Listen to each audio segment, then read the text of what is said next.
Hello. Welcome to today's session of Selling the Couch. I hope you are doing well. So, this is a series of podcast episodes that I've been actually wanting to record for the past several years, but it just seemed like right now it made the most sense. We titled it If I Were in Grad School Again, Here is What I Would Do. And so, specifically, if you're a grad student in psychology, counseling, social work, any related field, or just someone that's in your early professional journey, or if you're someone that is supervising clinicians, especially early career clinicians or future early career clinicians, I hope that today's session is just really helpful for you. Just sort of taking a 40,000 foot view of what is happening broadly and specifically in our field. Reality is tuition has gone up, in many degrees, and that continues to go up. So there's things that we're navigating with that, especially if you are in grad school now. The job market is definitely shifting. I think it's brought some interesting things in terms of what we can even do with our degrees. AI, of course, is reshaping everything very fast. In fact, one of the articles that I read in preparing for this episode was how AI is being used. And the one thing that I kept seeing over and over is that many people are now using things like ChatGPT as a personal therapist.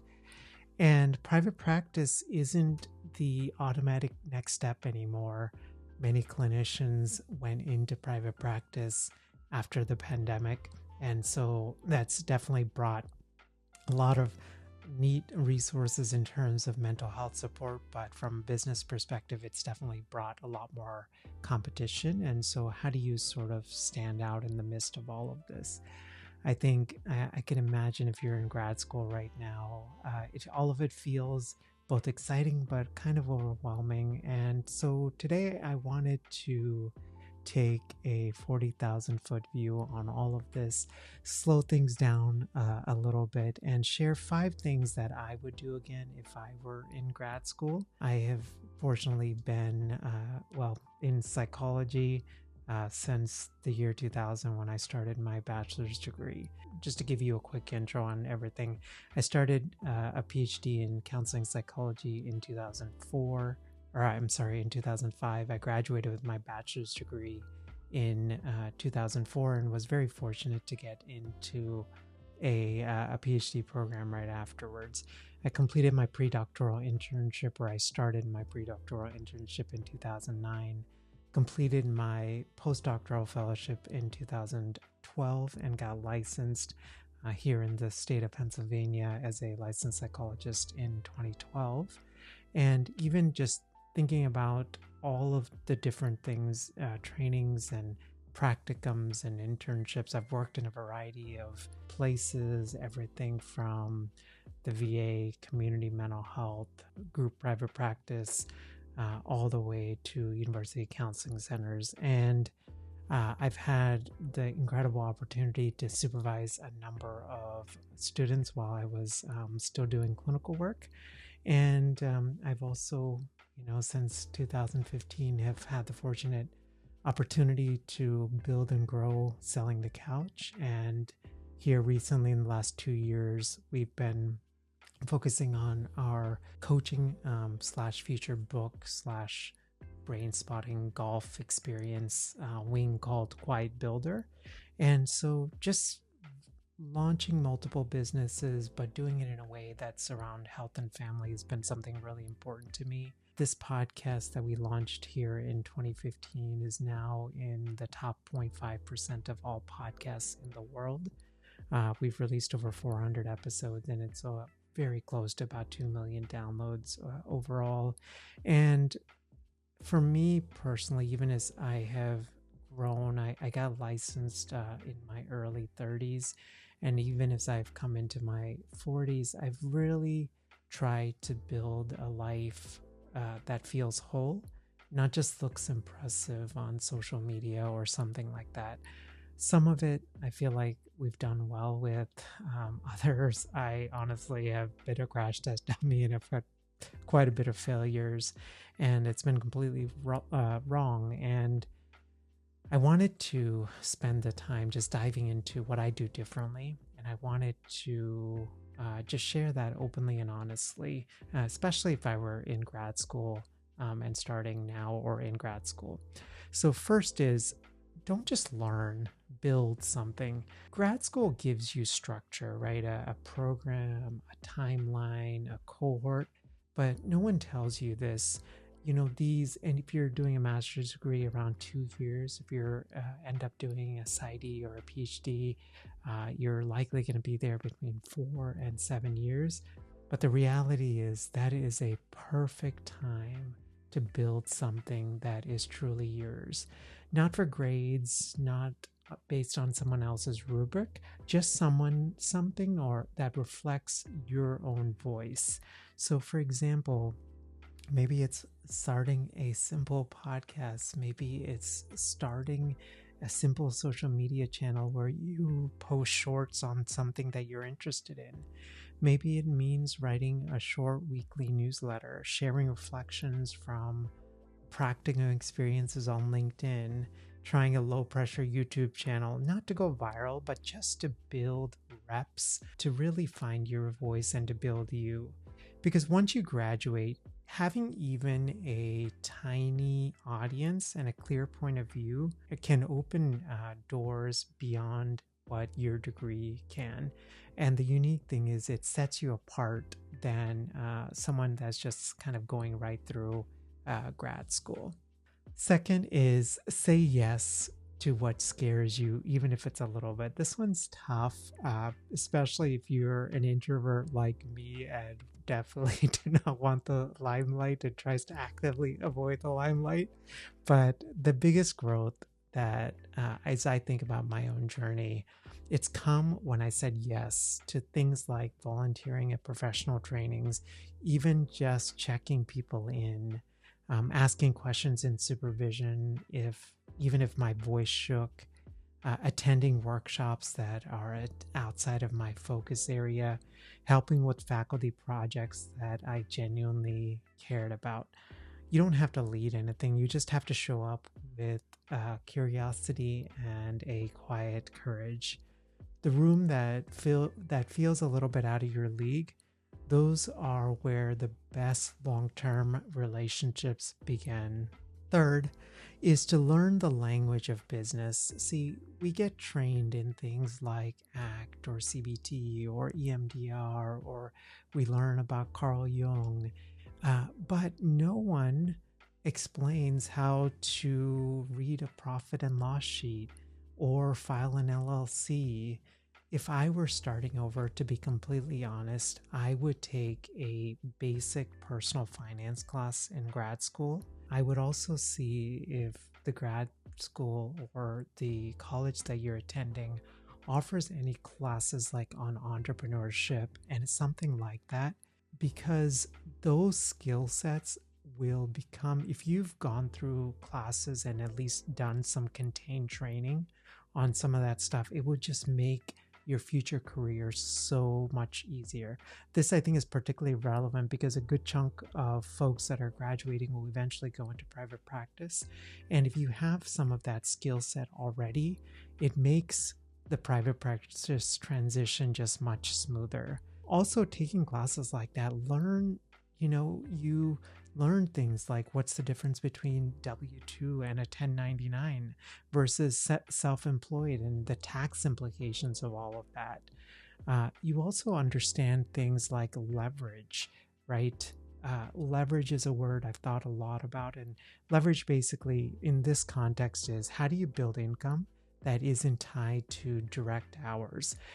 And I think this is especially true for us as clinicians because, especially if we go into private practice, we're essentially trading time for income. So we make income when folks show up or if we're not sick, but then that income is not there if folks cancel or we get sick or there's like health things like that. So you want to really start to think about like leveraged income. And then you also learn things like what a Roth IRA is and why compound interest matters. I didn't know anything about investing. In fact, were it not for the fact that I took Financial Peace University, which is a course that Dave Ramsey's team runs. I took this for 13 weeks as part of a church community that I was part of while I was on internship.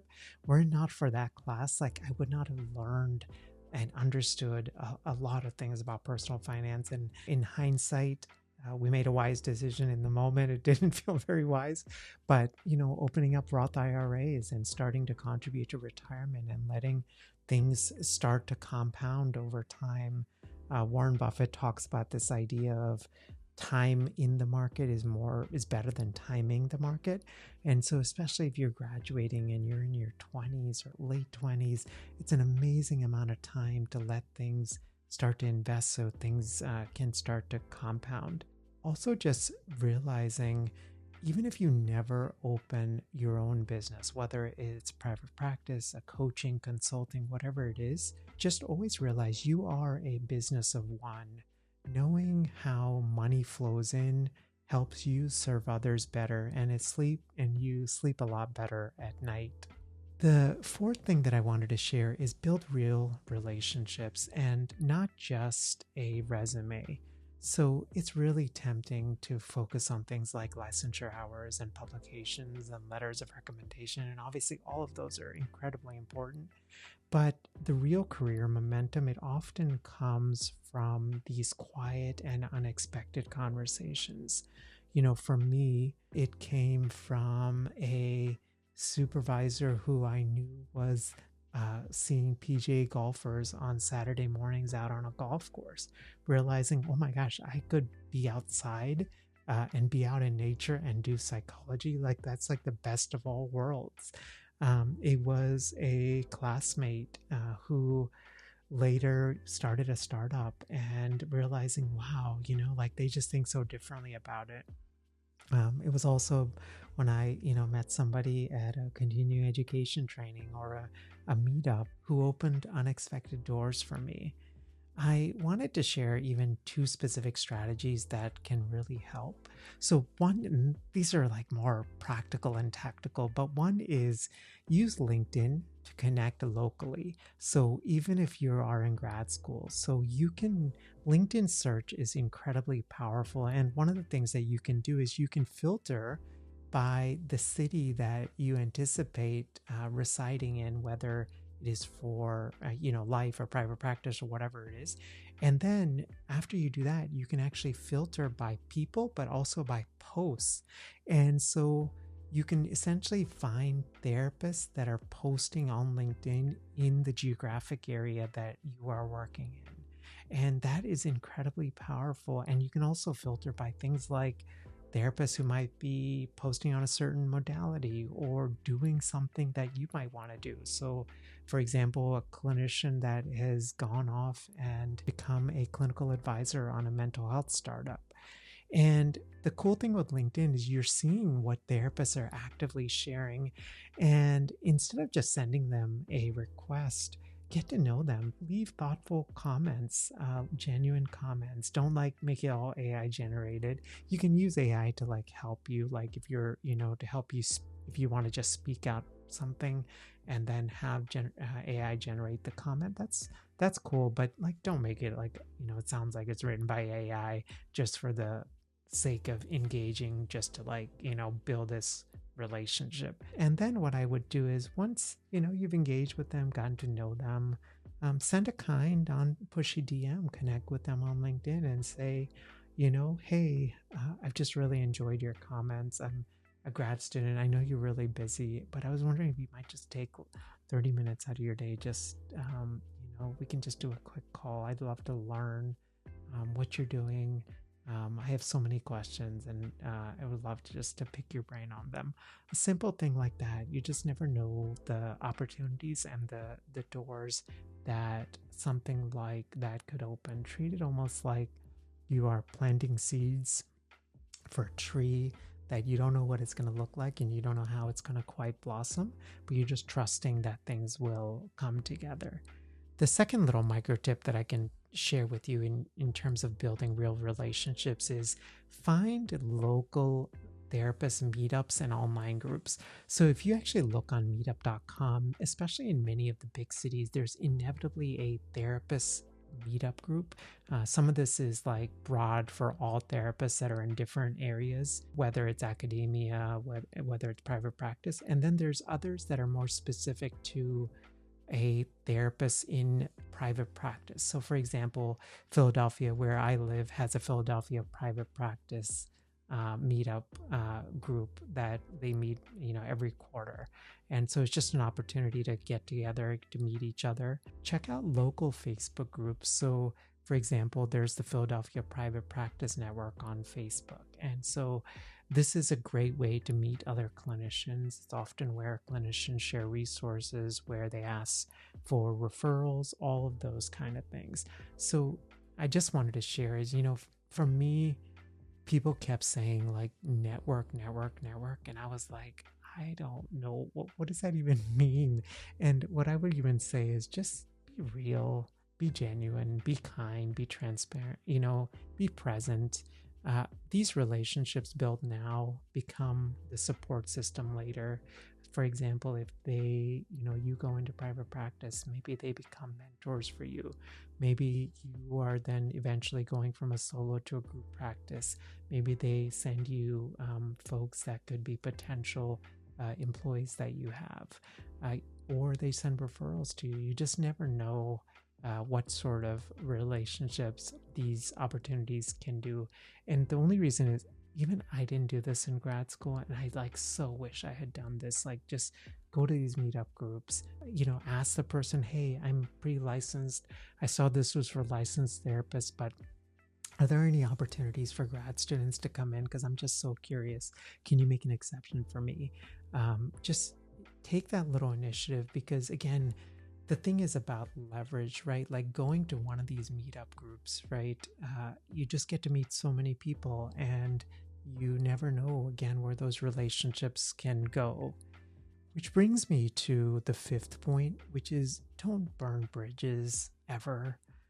Please hear this one. If something goes wrong at a practicum site, or you feel slighted by a supervisor, please take a breath before going full scorched earth. I have seen colleagues do this, both in grad school and then when I was in my latter trainings. And the reality is the field is small, especially if you plan to stay in the same city or region. I've seen this happen again and again, which is someone burns a bridge. Years later, that person is, that they burned the bridge with has some sort of influence or power, like they're on a hiring committee or they're running a group practice, and suddenly doors start quietly closing. You don't need to fake being okay, but just as much as it depends on you, leave places well. Because your reputation isn't built on followers, especially in a field that is so relational like ours is.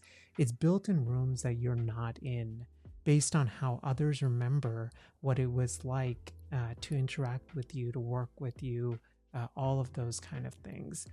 And a bonus tip that I just wanted to share, maybe before I share that, I'll just share the 5 again, which is number 1, don't just learn, build something. 2 is say yes to what scares you, even if a little bit. 3 is learn the language of business. 4 is build relationships, not just a resume. And 5 is don't burn bridges ever. Which brings me to the bonus point, which is invest in your nervous system. As I think about grad school and my trainings, I remember a lot of mentors said, practice self-care. And a lot of mentors would also say, encourage your clients in terms of their own self-care. This idea of investing in your nervous system is not like some fluffy wellness advice. The work that you're stepping into is emotionally intense. There's clients, there's systems, there's paperwork, there's burnout. The people who last in our profession, they're not always the biggest high achievers. They're not often the smartest or the most intelligent. What I find is they're the ones that are the most regulated. And so if I were starting over again, I would learn things like See if there's any like yoga or breathwork classes offered through grad school, any or low cost ones in your community or free ones. See if, and again, like meetups, right? Those are great opportunities. Do things like noticing your triggers, noticing how to move emotions through your body. Even if it's just 1 hour a week, block off that time for you to do something that has nothing to do with grad school, something that you genuinely love and are passionate about. For me, that was landscape photography. That is what I did in grad school. I went and photographed a bunch of flowers and loved it. But it was something that I needed because I was seeing clients that were suicidal and going through really intense trainings and going, seeing, being supervised by multiple supervisors and then eventually supervising others. And it's a lot, right? And the reality is, why invest in your nervous system? You're not just building a career, you're building the vessel to carry that career. It's such a unique facet of our field. So that's basically what I do differently if I were in grad school again, not to change my path, but to walk with more intention and more purpose, less pressure, and a deeper sense of alignment. If you're still here, thank you for taking the time to listen. I'm cheering for you. And if you enjoy reflections like this, I always forget to mention this, but we write a free weekly newsletter. It includes the latest Selling the Couch episodes, life and business updates on my end, quiet insights from 11 years of entrepreneurship and fatherhood and being a husband and navigating a whole bunch of things. You can sign up for free at sellingthecouch.com/newsletter. We have around 3,600 colleagues that are on this newsletter as I record this. I hope to see you there. And if anything, please keep going quietly, bravely, steadily. You are the next generation of our field. And we can't wait to welcome you in. And we're just so proud of the path that you're pursuing. Have a great rest of your day. Bye.